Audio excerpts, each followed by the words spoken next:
Hello, and welcome to today's episode of the Jacksonville Jaguars Insider Podcast.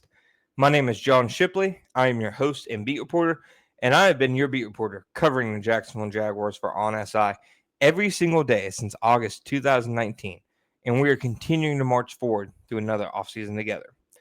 As always, you can find our 100% free 24/7 boots on the ground coverage of the Jacksonville Jaguars each and every day on social media such as Facebook and Twitter when you follow us at Jaguars on SI. You can also find us at www.si.com/NFL/Jaguars.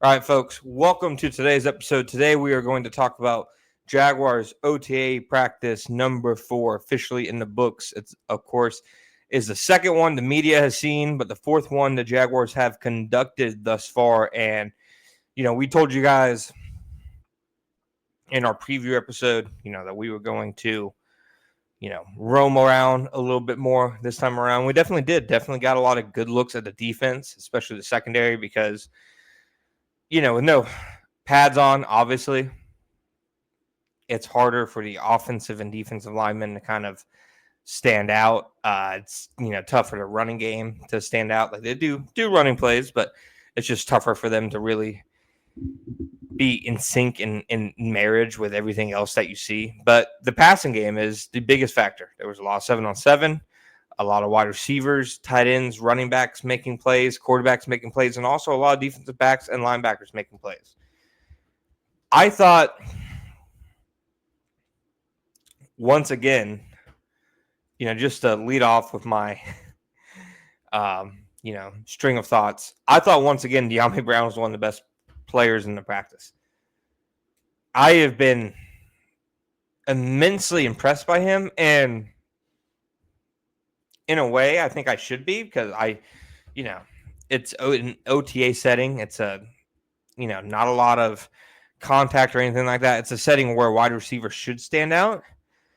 But if I had to pick like a top 5 plays from the offense over the course of the 2 OTA practices I've seen so far, De'Ami Brown's probably made at least 3 of them. Yeah, I'd say he's made 3 of them.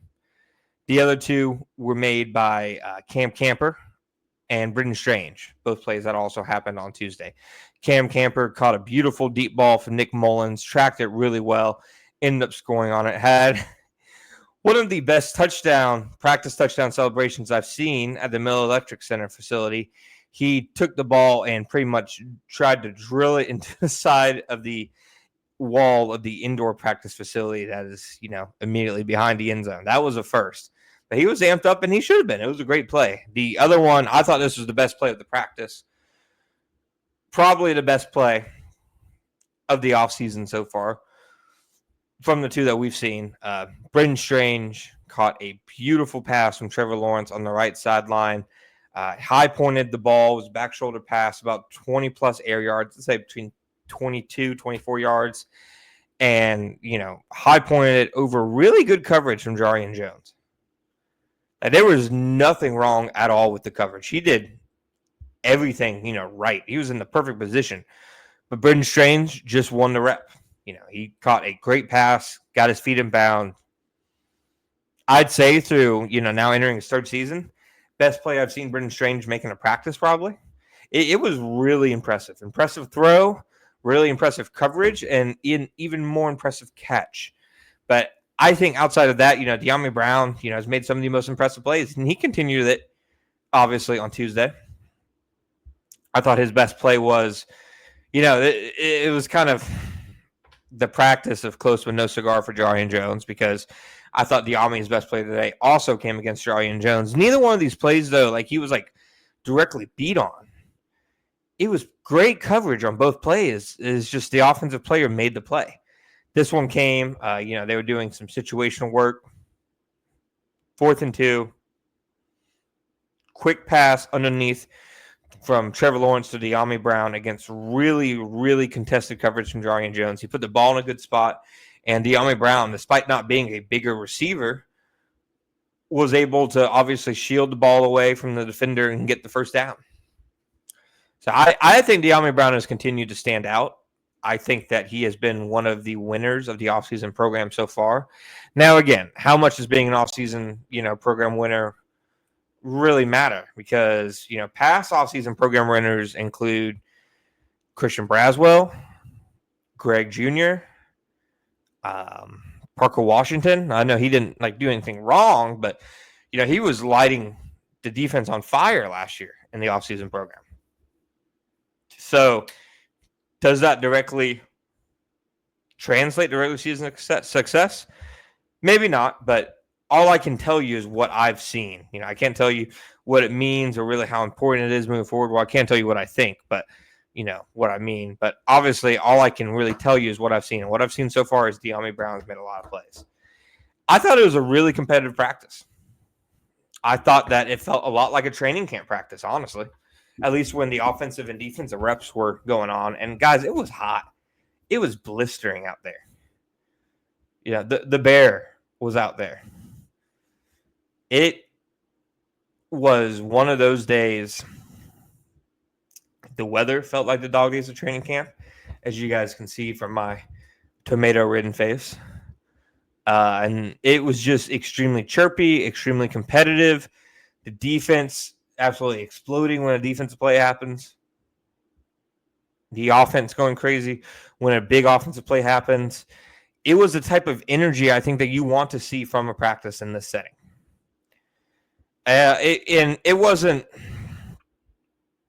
again, looking like a team that's operating, firing on all cylinders and everything's going perfect and they have everything down yet. That's simply not true. And that's not going to be true for a little while, if even past that. They're obviously still working through some things, working through some kinks, still in the developmental and evaluation phase and education phase and all that good stuff.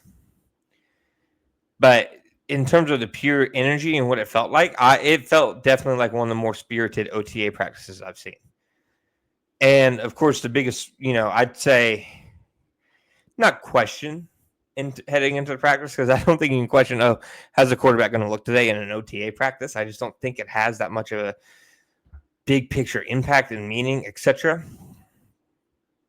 But I'd say there were definitely a lot of people that wanted to see. Obviously, the practice was 8 days ago, and he's had 2 practices since. So this isn't him bouncing back from last Monday's practice. But they wanted to see, now that the media got their first chance to see, how Trevor Lawrence would look a week later. And I thought him and the offense looked much sharper. I thought the defense made its fair share of plays. Andrew Wingard picked off Trevor Lawrence in 7-on-7. So in 2 practices we've seen, I think that's 3 picks for Trevor. But Trevor also made some throws. He made one throw downfield that Travis Hunter almost caught. He didn't catch, but Travis Hunter contorted his body in a crazy way to nearly bring in the pass downfield. But it was the kind of throw that showed you, hey, this quarterback, nobody's, treating him like the second coming anymore, at least not nationally. But that talent hasn't changed. He made some terrific throws. Did he also miss some throws? 100%. Absolutely. He missed Brian Thomas Jr. deep on one play. It was pretty good coverage by Eric Murray, but still, Brian Thomas Jr. was really gunning for it. It's one of the few times you'll probably ever overthrow him just because of the type of speed that he has.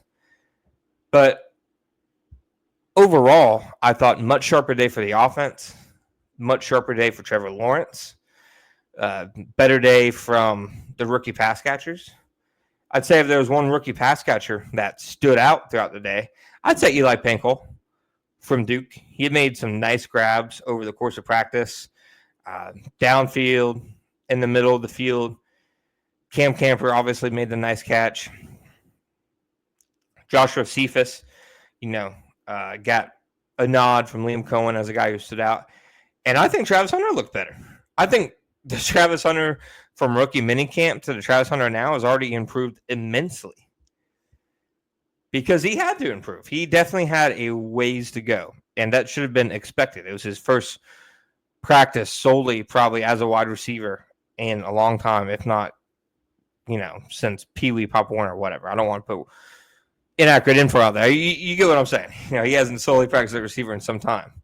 And I thought he looked markedly improved this practice. He had one route against a veteran defensive back that the ball didn't go his way, but just the separation that he got on his break gave him a little elbow, and then his explosion out of his break, he just left them completely in his dust. He's getting better, folks. Thank you for listening to today's episode of the Jacksonville Jaguars Insider Podcast. My name is John Shipley. Please make sure you follow, like, and subscribe on Spotify and Apple Podcasts at the Jacksonville Jaguars Insider Podcast. You can also find the rest of our videos, podcasts, practice highlights at our YouTube channel at Sports Videos on SI.